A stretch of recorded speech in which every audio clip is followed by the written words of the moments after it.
Hi, everybody. Hi, John. So this is big picture.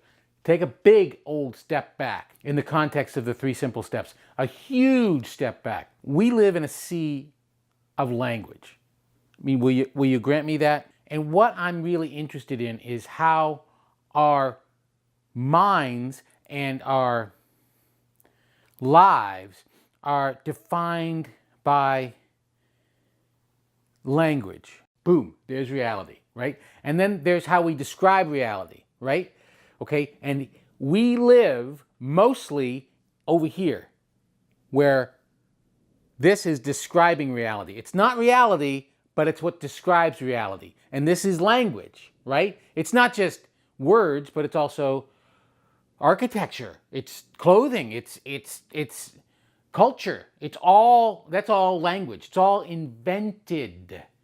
It was invented to help us. You know, we invented it. It was invented to make sense of this, to protect us from this, from reality.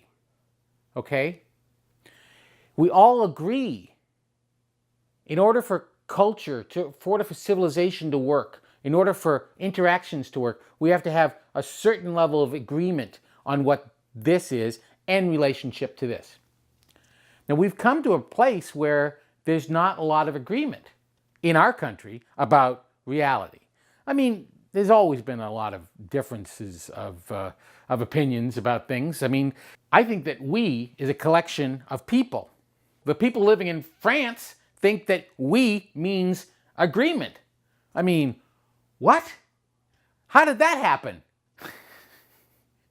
Isn't it amazing how many languages there are, like in Europe? Have you ever thought about that? I'm not really interested in that, but what I am interested in is how that interpretation changes what you do, and more importantly to me is how happy you are, or how happy I am.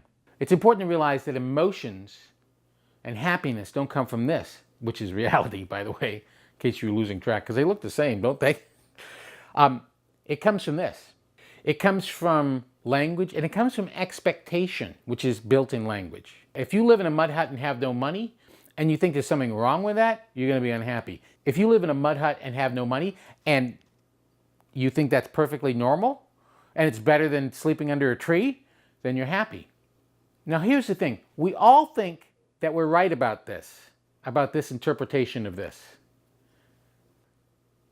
Access to changing this is admitting that you're wrong, or just looking at the possibility that you might be wrong. If you live in a world that makes you unhappy,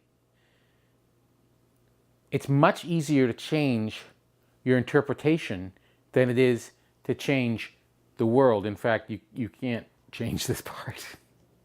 This is unchangeable. You can change your interpretation, and the access to changing your interpretation is thinking that you might be wrong about your interpretation. The access to changing a relationship is not changing the other person.